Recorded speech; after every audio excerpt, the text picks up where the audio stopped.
canal, yo me llamo Sirey. Soy una abogada afrolatina licenciada y practicando la ley criminal, pero como todos ustedes, a mí me fascina cuando estamos hablando de casos de crímenes reales. En este video vamos a seguir hablando del caso de Sean Diddy Combs. Si quieren más video en español, nada más dime allá abajo. Hi everyone and welcome back to my channel. My name is Desiree. I'm a licensed and practicing Afro-Latina criminal attorney who, much like the rest of you, has a severe fascination with true crime cases. Listen, today we're going to continue on in our discussion about the man, the myth, the mogul, the legend, whatever you want to call him, Sean Diddy Combs. But before we do that, I just want to let you guys know about two very important things. One, as I said in the last video, this is a federal trial and this is happening in a federal courthouse. So there's no cameras involved. Most of it will be just me talking to you about what different news outlets have reported the testimony has been. And second, I need to correct myself on something I told you guys last time.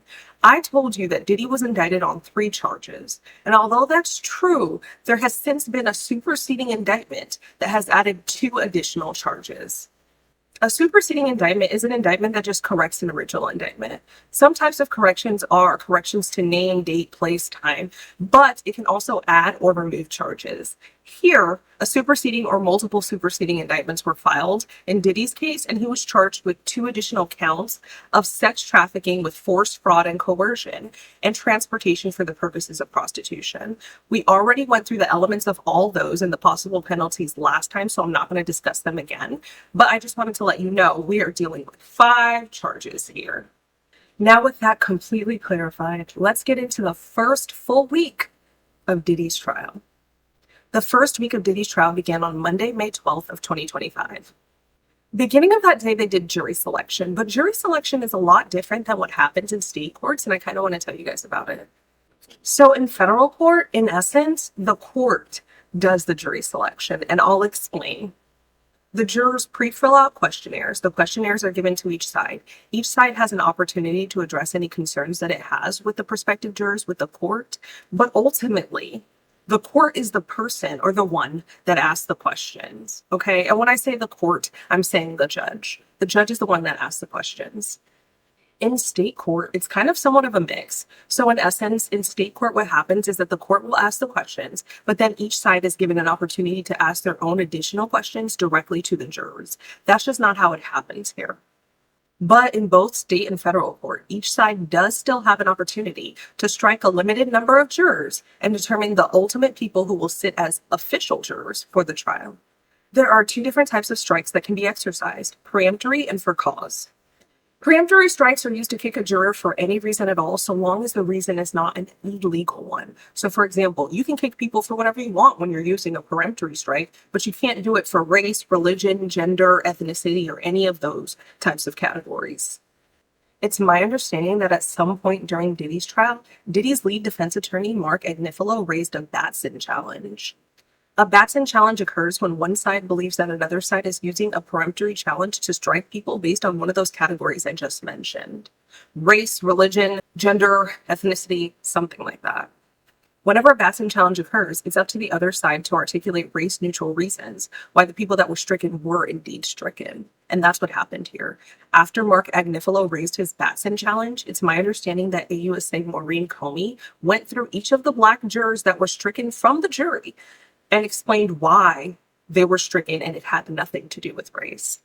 After hearing from both sides, Judge Submarinian ultimately concluded that the government did nothing wrong and denied Marc Agnifilo's Batson challenge. So let's talk about Diddy's jury pool. Diddy's jury pool contained 45 total people. 12 of those people were selected to be jurors, and 6 of those people were selected to be alternates.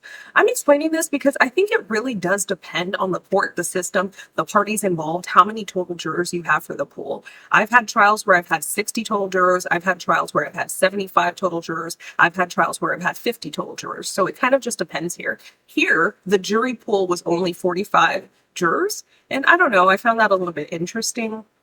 The people that comprised Diddy's jury, like the ultimate people that were selected to be part of the 12, were 4 women and 8 men. Before we get into the makeup of the jurors exactly, I just want to tell you about why I think that's a smart strategic decision on behalf of Diddy's defense team.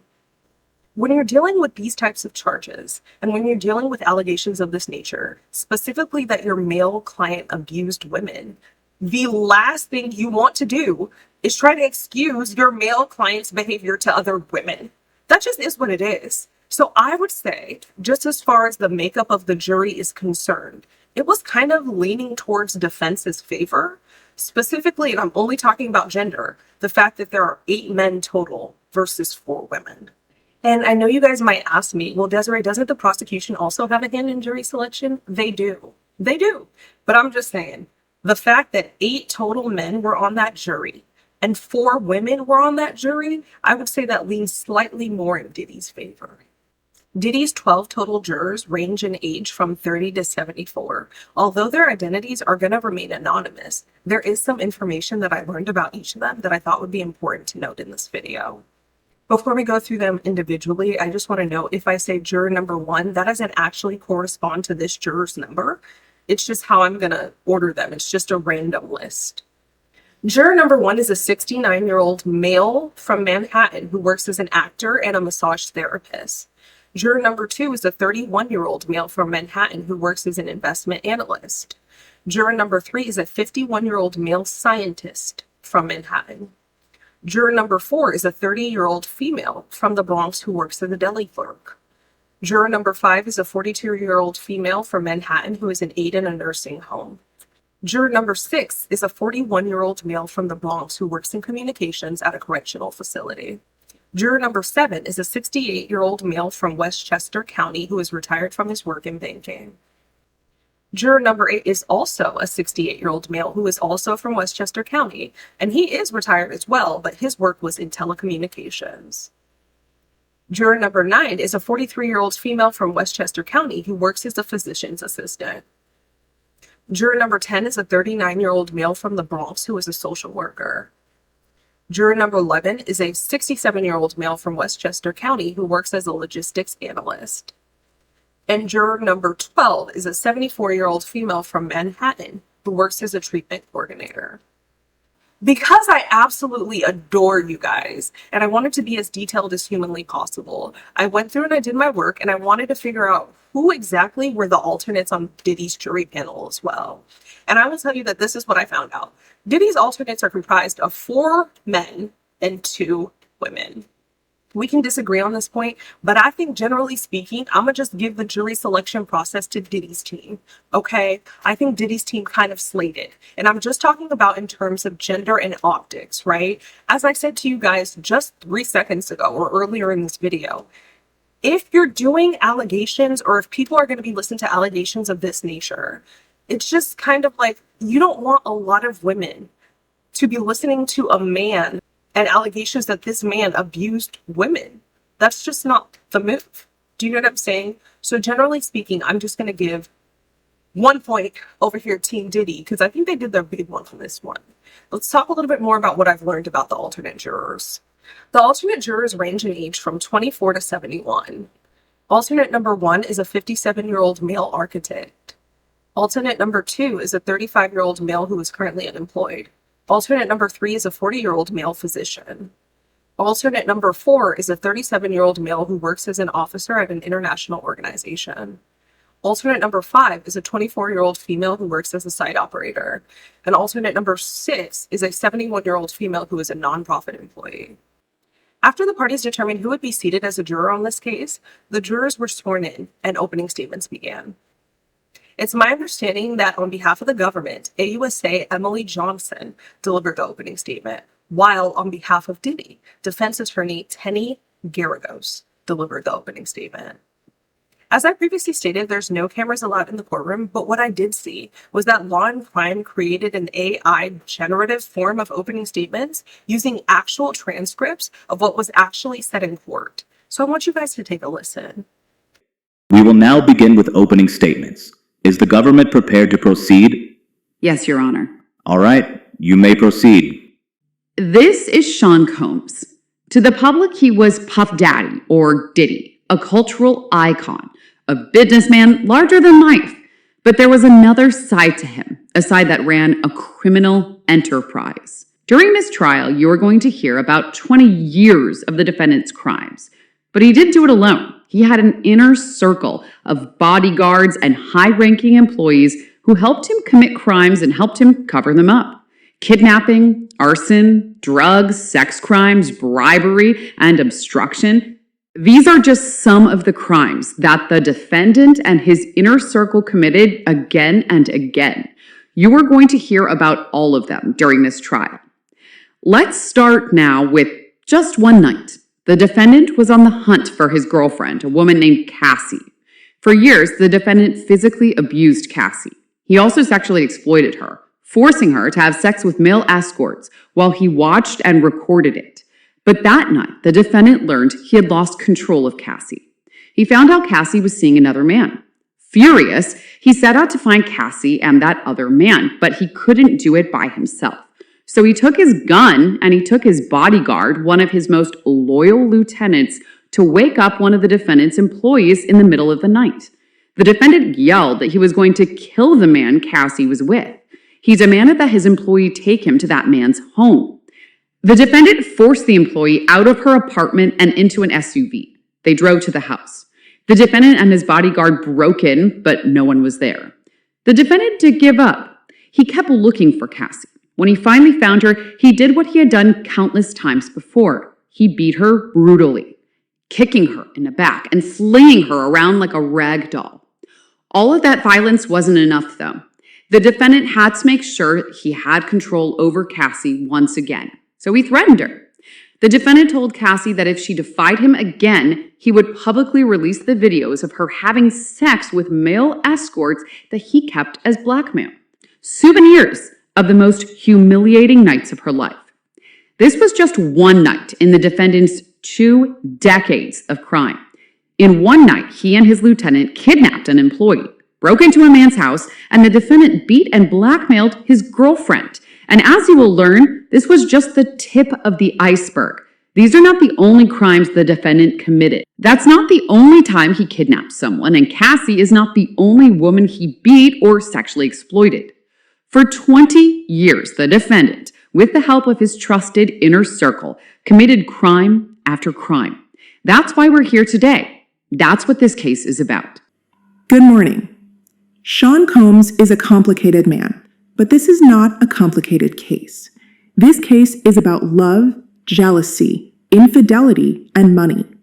This case is about voluntary, adult choices made by capable adults and consensual relationships. This case is about those real-life relationships, and the government is trying to turn those relationships into a racketeering case, a prostitution case, and a sex trafficking case. It will not work. Let's start with the basics. The most important things in this courtroom are you and him. At a time when everything in government can feel so uncertain, one thing has remained the same in our justice system, and that is standing between all of us and a criminal conviction is a jury of our peers. That is you. You will hear the evidence. You will get to the truth. You will see the witnesses and evaluate them one by one. And finally, the story about this case can finally come out. Why do I say that? Well, I say that because this case is not about what you've heard on the news, read in the news, or have seen on social media for the past year and a half. This case is not about what civil attorneys looking for a payday are trying to make my client out to be. There has been a tremendous amount of noise around this case for the past year, and it is time to cancel that noise and hear and see the evidence that will be presented in this courtroom, and it will be crystal clear. The story of Sean Combs is a fascinating one, but it is a human one. We are going to tell you his story over the next 2 months in this courtroom, and you will learn that he is a man who grew up here in New York City in Harlem, who came from little but built groundbreaking, lawful businesses. You will hear that he is a wealthy individual, but know that the evidence will show that nobody gave him his money. He worked for it, and no one gave him a dime. It will show that he made every single dollar, recreated a culture, and produced music that I believe you will hear will change the generation. And I believe that the evidence is going to show that this ingenuity is what drew people to Mr. Combs. Witnesses will share with you that Mr. Combs is a fascinating person and that people are drawn to him. Yes, he is famous. Yes, he is wealthy, and that's certainly part of it, but he was charismatic and magnetic and a larger-than-life figure. If you had any interest in climbing the social ladder at the time and being involved in the music industry, the apparel industry, spirits industry, attending his legendary parties, you wanted to be around Sean Combs. You also wanted to be around him because of the benefits that came along with being him.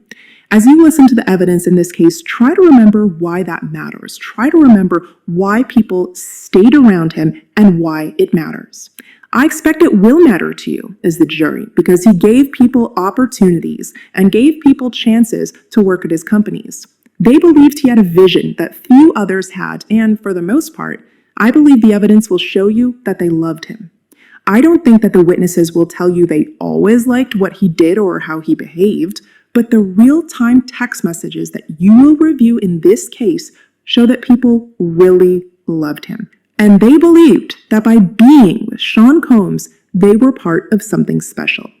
So by now, you've heard the government say a lot of things about my client. It's time for me to introduce you to him. His name is Sean Combs. You may have heard him by Puff Daddy, P. Diddy, Puppy Diddy, but standing in this courtroom at 55 years old is the same place he was born and raised. He's going by the same name he was born with, Sean Combs. My name is Teny Geragos, and I'm one of the attorneys honored to represent him. The government started their opening statement by telling you about this 20-year racketeering influence corrupt organization, act enterprise, that he committed with his apparent trusted inner circle. The only people in this courtroom who will tell you that they participated in, knew about, or came to an agreement to participate in a racketeering enterprise are the prosecutors. Not one witness will get into this courtroom and will take the witness stand and tell you that they were part of any racketeering-influenced corrupt organization act enterprise. And the reason is simple. There was not one. Much like the strategic decisions that I believe were actually exercised during jury selection on behalf of Diddy's team, I will say this. I think it was another strategic decision here to have Teny Geragos deliver the opening statement on behalf of Diddy. Diddy is charged with absolutely heinous crimes against women. I think it's really important for the first voice for the jurors to hear in defense of Diddy to be a woman. It was a smart strategic move. As far as what was exactly said during each party's opening statement, I don't think it's fair to critique because we weren't able to get inside the courtroom, and I don't want to critique the movements, the pauses, the tonality, the everything of AI-generated characters, so I'll just say that and leave it there. After opening statements, the government called their first witness, an LAPD officer named Israel Florez. Although Officer Florez is currently employed with the LAPD, he wasn't back in March of 2016. He was actually employed at the LA hotel where we got the surveillance footage from. AUSA Mary Christine Slavic did the questioning and direct examination on behalf of the government. As far as his testimony is concerned, Officer Florez stated that he was called to respond to the 6th floor of the Intercontinental Hotel in Los Angeles on May 5th of 2016. He stated that the call was for a woman in distress. He stated he got off the elevator and saw Cassie and Diddy in the lobby. He stated that when he saw Diddy, Diddy was wearing a towel and socks. He stated that Cassie and Diddy went back to the hotel room and Officer Florez went with them. Officer Florez stated that when he was inside, he noticed a black male wearing dark clothing sitting in the corner of the room. Officer Florez stated that as he was leaving, Diddy threw a wad of cash at him, and he understood that to mean a bribe, not to tell anyone.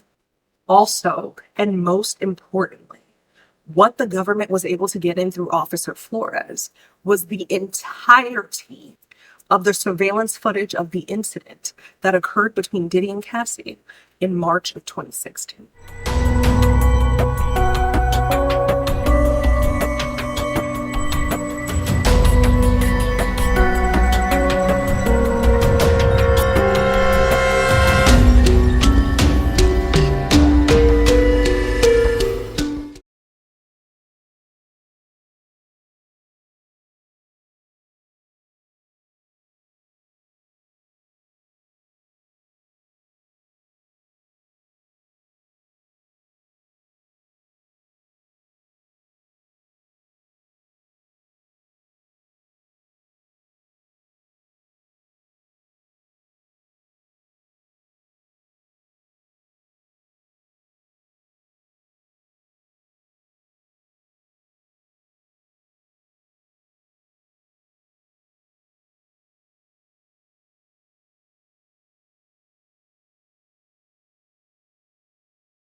After playing in the video and conclusion of Officer Florez's direct examination, he was cross-examined by Diddy's defense attorney, Brian Steele. It's my understanding that during cross-examination, Mr. Steele just wanted to get out some inconsistencies that Officer Florez didn't state before. So in essence, he was questioning Officer Florez about his incident report that he wrote way back when and what details were and weren't included. And then on redirect examination, AUSA Slavic was able to clear up how it's not really possible to write every single detail about every single thing in an incident report, despite what people think. Let's talk a little bit about Officer Florez's testimony. From my perspective, the two strongest pieces of evidence that the government in this case has against Diddy are 1, Cassie's testimony, and 2, the surveillance footage itself. I think it was an extraordinarily wise decision to start with the surveillance footage itself. I think it builds Cassie's credibility before she even takes the witness stand. I think it corroborates her testimony before the eyes of these jurors, before she even steps foot on that witness stand. Knowing that those are the two strongest pieces of evidence that they have in this case, I think it was smart on behalf of the government to proceed in this way. As far as the cross-examination is concerned of Officer Florez, I don't really think it hit the way it should have, or I don't really think it got where it should have gotten to. Do you know what I'm saying? I mean, generally speaking, some questions that defense attorneys might ask are, well, why wasn't this there? Or why wasn't this documented? Or why wasn't this that? Or why wasn't this, and it's just like, we're human. Some things don't make it to reports. I mean, everything should be as detailed as humanly possible. But how was Officer Florez to know that almost a decade later, something like this would be coming to a head like this? I don't know. I don't think that the cross-examination itself was purely as effective as it could have been, or would have been, or should have been. And remember, although this isn't the civil case against Diddy, the introduction of that video through Officer Florez does help corroborate some of the allegations that Cassie made in her civil complaint. After Officer Florez finished his testimony, the second witness that the prosecution called on day 1 was a man by the name of Daniel Phillip. AUSA Marine Comey did the direct examination of Daniel, and this is what he testified to. Daniel stated that he's a 41-year-old man and that in 2012 and 2013, he was the manager of a meal review. He stated his boss received a call for black male strippers, but none were available, so he went instead. He stated he expected to do a striptease for a bachelorette party, but when he arrived, Cassie opened the door and was alone. He said Cassie was wearing a red wig, heels, dark sunglasses, and lingerie. He said Cassie said it was her birthday and her husband wanted to do something special for her, so she asked him, as in Daniel, to rub baby oil on her and see where things go. He said Cassie further stated that her husband wasn't gay or anything and wouldn't try to touch Daniel, but her husband would be in the room and would be watching. Daniel stated that Diddy was in the room wearing a white robe, hat, and a bandana completely covering his face. Daniel stated although he couldn't recognize the man initially, he heard the man's voice and he knew it to be Diddy. Daniel stated he had sex with Cassie that night as Diddy watched and masturbated, and Diddy later gave him a couple $1,000s for his performance. Daniel stated he met the pair a few more times between 2013 and 2014, and the meetings either occurred in hotels or either of their homes in New York. And by either of their homes, specifically Diddy's homes, I'm assuming, multiple of Diddy's homes and locations. Daniel stated Diddy recorded their sessions on at least 1 or 2 occasions. Daniel further stated he had seen Diddy abuse Cassie on at least 1 occasion by dragging her by her hair into her bedroom, but he didn't tell anyone as he felt he could lose his life. Daniel stated that Diddy took a picture of his driver's license and said it was for insurance purposes, so he perceived that to be a threat. After Daniel's direct examination had concluded, Xavier Donaldson did the cross-examination on behalf of Diddy. I'll just note that the cross-examination went into day 2, so we'll start with day 2 of Diddy's trial. Day 2 of Diddy's trial continued on Tuesday, May 13th of 2025. Of note from the cross-examination, really what I think the main points that Xavier Donaldson got to was the fact that Cassie appeared to be sober and that Cassie did appear to enjoy herself during these encounters. Let's talk about my opinions on Daniel Phillip's testimony. So more specifically, I think Daniel Phillip was another smart strategic decision on behalf of the government. I think it was really smart to call Daniel as the second witness specifically because first we have the surveillance footage. Second, we have someone who said, yeah, I participated in these encounters with these two. And then you have the buildup of when Cassie gets on the stand. She already has two people who corroborate her account before she even gets on the stand. I think that's really important. I think that was a smart decision. As far as Xavier Donaldson's cross-examination of Daniel Phillip, I will say that I think he made some headway. I will.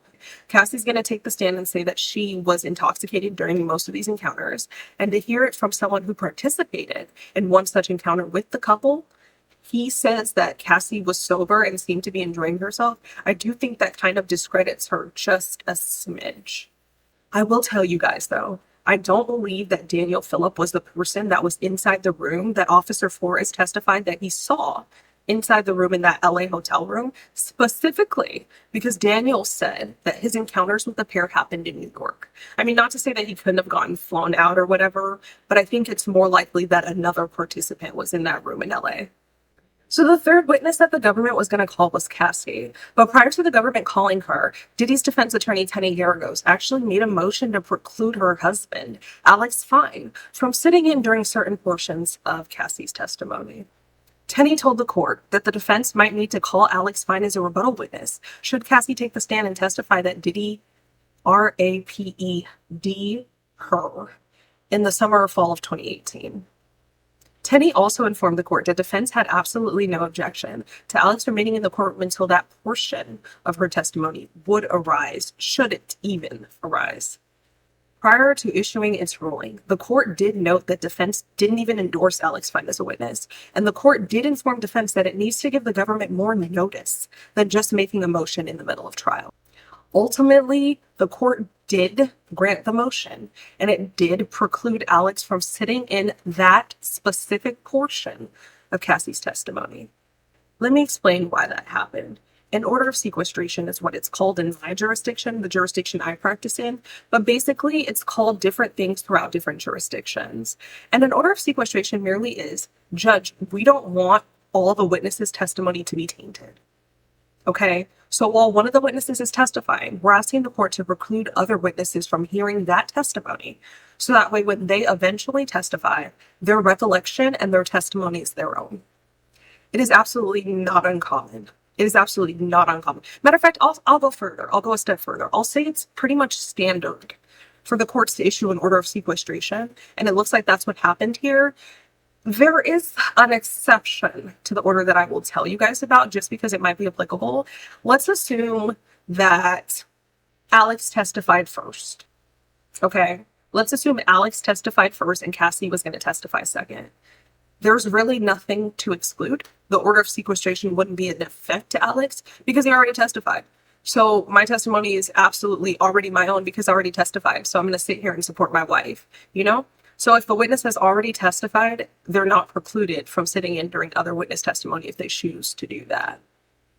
Just so we're clear here, my breakdown of Cassie's testimony is going to be as long and as thorough as possible because Cassie essentially remained on that witness stand from Tuesday through that Friday. She pretty much carried the entirety of the remainder of Diddy's first week.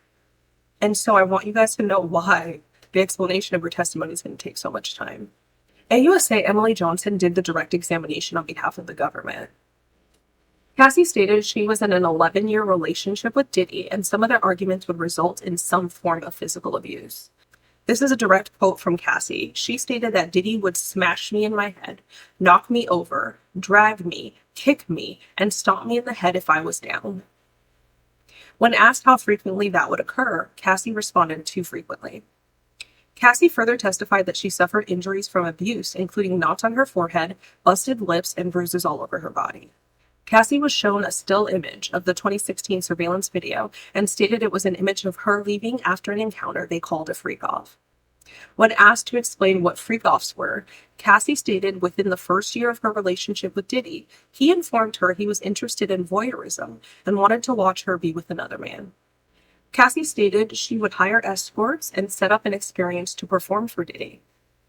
Cassie stated that Diddy would use aliases, such as the name Frank Black. Cassie stated eventually this became a job for her, but initially Diddy set up the experiences. Cassie stated she didn't feel like she had much of a choice, as she did not know what saying no to Diddy would turn into. She said she didn't know if Diddy would turn violent, write her off, or not want to be with her at all if she said no. Cassie stated that their encounters would be recorded, and she kept broken laptops, iPads, and phones because she was afraid of the blackmail material being made public. She stated their relationship began when Diddy kissed her in a Las Vegas restroom while they were out celebrating her 21st birthday. She stated that eventually they took a trip to Miami, where Diddy gave her ecstasy while they were partying on a boat, and they had sex for the first time on that trip. She said she became one of Diddy's girlfriends during that trip, and she knew Diddy had many girlfriends, but at the time she thought they were monogamous. She stated this was her first real adult relationship, and she was just so enamored with him early on. She stated they talked all day, every day, but if she didn't answer his calls, he would either become an incessant caller, have his staff call her until she answered, or have his staff locate her in person. Cassie stated freak-offs could last 36, 48, or 72 hours, and she spent a big chunk of her life recovering from the drug use and dehydration. Cassie stated after she started dating Diddy, one of his employees named James Cruz managed her career, but all the decisions that were made had to ultimately go through Diddy. Cassie stated Diddy controlled everything about her appearance, and if he was upset with her, his staff would take her belongings.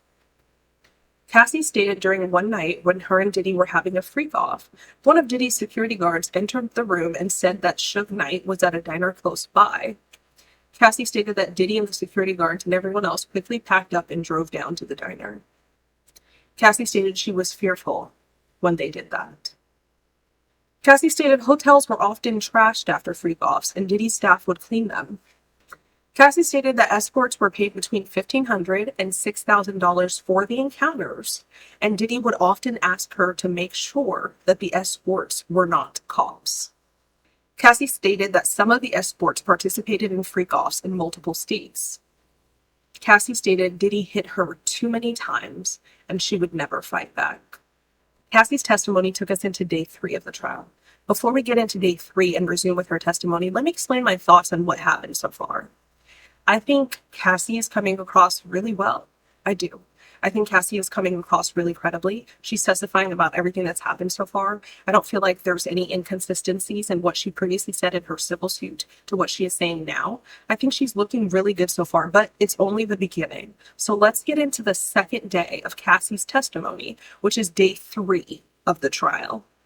The third day of the trial continued on Wednesday, May 14th of 2025. As I just stated, Cassie resumed the stand, and let's talk a little bit more about what she said during this day. Cassie stated that she witnessed Diddy become physically violent with others, including his staff. She testified that she saw Diddy punch someone in the head and hold one of her friends over the balcony railing at her LA apartment. Cassie stated that Diddy's violence led her to end a 17-year friendship with her then best friend, Carrie Morgan. Cassie stated that during one of their breaks, she began dating rapper Kid Cudi. Cassie stated when Diddy found out about this, he lunged at her with a wine opener. Cassie stated Diddy threatened to hurt both her and Kid Cudi. Cassie stated Diddy also told her that Kid Cudi's car would later get blown up, and eventually it did. Cassie stated after she wrote the book, her lawyer sent Diddy the book and told him that he could buy the rights to the book for $30 million. Cassie stated she later learned from one of Diddy's employees that he didn't take the book seriously, and so she eventually filed suit later that same year. Cassie stated she wanted Diddy to understand the pain that he put her in. Cassie stated she developed a drug addiction during her time with Diddy and during her time performing in the freak-offs, but she was getting help for it. At that point in Cassie's testimony, the jurors saw photos of her injuries.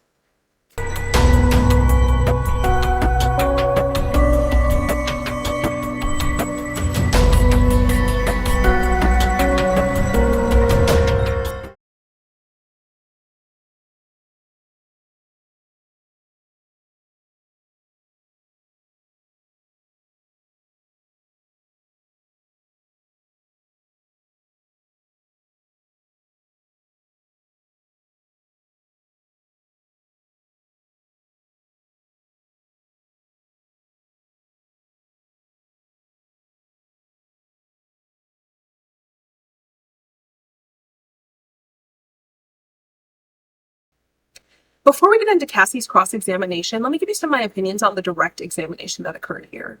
I will start by telling you I think that the government did a phenomenal job of directing Cassie here.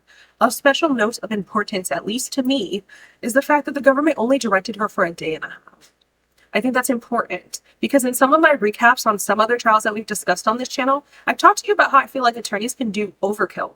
Okay, going over and over and over the same questions isn't really getting you anywhere, and it's kind of losing the jury. I also think it's really important to note that the government brought up the civil suit before Diddy's defense team could. I think that was smart. I think it's important that when one side is calling a witness, you want to get ahead of any of the bad information or perceived bad information before the other side can. I think that the government did a phenomenal job of painting Cassie as a sympathetic witness. I think that Cassie came across as credible, kind, polite. Everything that she said kind of corroborated stuff that she had previously said in her civil complaint. And I think that they did a really, really, really good job here. The fourth day of trial commenced Cassie's cross-examination, and that fourth day was Thursday, May 15th of 2025. Before we get into what happened during cross-examination, I'm just going to give Diddy's team some kudos once again. I think that Diddy's team made a smart strategic decision by having a woman, Anna Estevao, cross-examine Cassie. Here is why. Cassie's sitting on that stand about to pop, okay? She's 8 months pregnant. She's coming across as a really credible witness, a really sympathetic victim, and having any man cross-examine her on these allegations with her current state of being pregnant just comes across as cold and uncaring. It just also comes across as not sympathetic. I think that Diddy's team did a smart move here and made a smart decision by having Anna cross-examine Cassie. Just because I don't want these videos to get extraordinarily long, I'm going to summarize what happened during cross-examination. During cross-examination, defense tried to paint Cassie as a willing participant to the freak-offs. Defense showed Cassie numerous text message exchanges between she and Diddy, where she was telling him that she really loved freak-offs, she enjoyed doing freak-offs, that she wanted to freak off with him, she loved him, and she loved the experience. Defense also got Cassie to admit that she was jealous of some of the other women in Diddy's life, including a woman named Gina, and including Diddy's child's mother, Kim Porter. So here's where defense lost me in the cross-examination of Cassie, okay? I think that oftentimes people forget that two things can be true at the same time. So it can absolutely be true that she loved the freak-offs at a certain point in time, that she wanted to engage in the freak-offs at a certain point in time, that she enjoyed doing the freak-offs with Diddy at a certain point in time. But it can also be true that she told Diddy at a certain point in time she no longer wanted to engage and he would beat her into submission. I don't really think that the text messages established much for me, but I do these types of cases for a living. I think that the jurors might be swayed one way or another, but I think what's also important to remember is what I just said. Two things can be true at the same time. Their relationship spanned 11 years. It wouldn't surprise me to learn that she was a willing participant to some of them, but it also wouldn't surprise me to learn that she didn't want to participate in some other occasions. So I think that's important to note. It's my understanding that most of day 4 was devoted to the cross-examination of Cassie. And since we've already discussed that, we've summarized that, and we've talked about my opinions on that, let's continue to day 5, which is Friday, May 16th of 2025. On this date, defense cross-examined Cassie just a smidge more before AUSA Emily Johnson got back up and did her redirect. I think what's also important to note was that during cross-examination at this point, Cassie testified that she settled for the hotel and was expecting another $10 million payout. Let's stop right here. I'm trying to be as neutral as possible, and I'm going to give credit whenever I feel like credit is due. I do think it might have swayed the jurors to learn that Cassie received an additional payout, in addition to the $20 million she got from Diddy. I think that defense made some sort of headway by just saying that this was money motivated, I guess, in the eyes of the jurors. But I will say, no criminal witness gets any financial benefit. Period. People don't get paid to testify in a criminal case, okay? And it's my understanding that the settlement was already made with the hotel, and although she hasn't gotten paid out yet, she's not gonna get paid out from being on that stand. So, I mean, I think it was a good thing to draw that out of her, to let the jurors know that she was getting more money. But as far as this criminal case is concerned, I'm not sure how much of a difference it made. I'm going to also tell you guys about something that happened between days 4 and 5 that I thought was interesting. It's my understanding that when the parties went into this, they knew that Cassie was supposed to be off the stand by the end of the first week. So that was that Friday, May 16th of 2025. It's also my understanding that defense actually asked the court to have Cassie return that following Monday because they said they had more things to cross-examine her about. So there was an argument that erupted between the parties, and I think that AUSA Comey did file a motion. Long story short, the judge ruled that Cassie's testimony was supposed to conclude on that Friday, like the parties previously agreed to. And I think that was a wise decision. I will say that in defense's motion or defense's argument, they said that they have an opportunity to cross-examine Cassie as long as they want, which is true, but it looks like there was a prior agreement. And they also said that it was the government's decision not to call her as a first witness, which is true, but that doesn't really hold much weight in my eyes. The government can call whatever witnesses it wants to call the stand, and it can call them in whatever order they want to call them in. So you complaining about how the government called her as a third witness doesn't change the fact that they have the right to call her as a third witness. Do you know what I'm saying? So just to let you guys know some of the things that are happening behind the scenes as we discuss the testimony here. After the court ruled that Cassie's testimony was to conclude on that Friday, as the parties had previously agreed, the government called their fourth witness, Special Agent Yasin Binda. Special Agent Binda's testimony was brief, and she was directed by AUSA Madison Smyzer. Agent Binda testified that she's a special agent in the Human Trafficking Division of Homeland Security Investigations. Agent Binda testified about Diddy's arrest on September 16, 2024, and the subsequent search of his hotel room. Through Agent Binda, the government was able to show the jurors about what exactly they recovered in Diddy's hotel room. Some of the recoveries include baby oil and lubricant, a Louis Vuitton bag that had a bottle of medicine with the name Frank Black on it, pink powder that ultimately tested positive for MDMA and ketamine, and $9,000 in cash that was found in a black fanny pack. And finally, on direct examination, Agent Binda testified that it appeared a woman was staying in the room with Diddy. Cross-examination of Agent Binda was as brief as her direct examination. Cross-examination by Agent Binda was conducted by Diddy's defense attorney, Teny Geragos. On cross-examination, Teny really just had Agent Binda recap what she said during direct. Agent Binda is someone who I'd like to call a foundational witness. And the reason I'm calling her a foundational witness is because all she really did was lay foundation, right? So meaning through her, the government was able to show the jurors exactly what was recovered in Diddy's hotel room. But aside from that, it's not like she offered any expertise or anything like that. She was just testifying about what was recovered, which is important and it's crucial and it's something for people to note. But I think that is specifically why her cross and her direct were so short. She did fine, but there's really not much to critique here.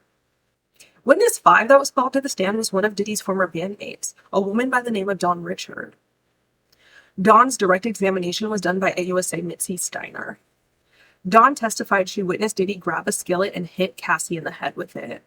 Dawn also stated there was another altercation where she witnessed Diddy drag Cassie upstairs by her hair while his arm was around her neck. Dawn testified she heard glass breaking and yelling from upstairs. Dawn also testified she was afraid to do anything because of fear of what it might mean for her career. After Dawn made those few statements during her testimony, the jury was ultimately dismissed for the day, and Dawn's testimony was to continue the next week.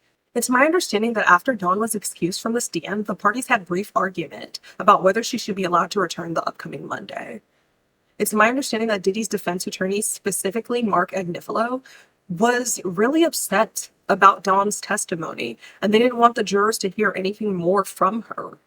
It's also my understanding that the court ultimately denied defense's motion to preclude Dawn's testimony, and I agree with the court. What did I just tell you? The government is entitled to call whoever they want to call as a witness. Dawn has relevant testimony here in that she was working with Diddy for a long time, and she was around during his relationship with Cassie. I understand that defense might think that Dawn's testimony is a little prejudicial, but that's just fodder for cross-examination. I do think that the court properly ruled, and Dawn will return on Monday. You guys, we've actually finished the recap about everything that happened during Diddy's first week of trial. And my, what a week it has been. I hope you guys enjoyed this first week of trial. During the next video, we're going to recap everything that occurred during the second week of trial, as well as my opinions, my thoughts on the prosecution and defense strategy, as well as the witnesses involved. As always, thank you guys so much for watching. Please be sure to like, comment, share, and subscribe. Until next time, y'all take care.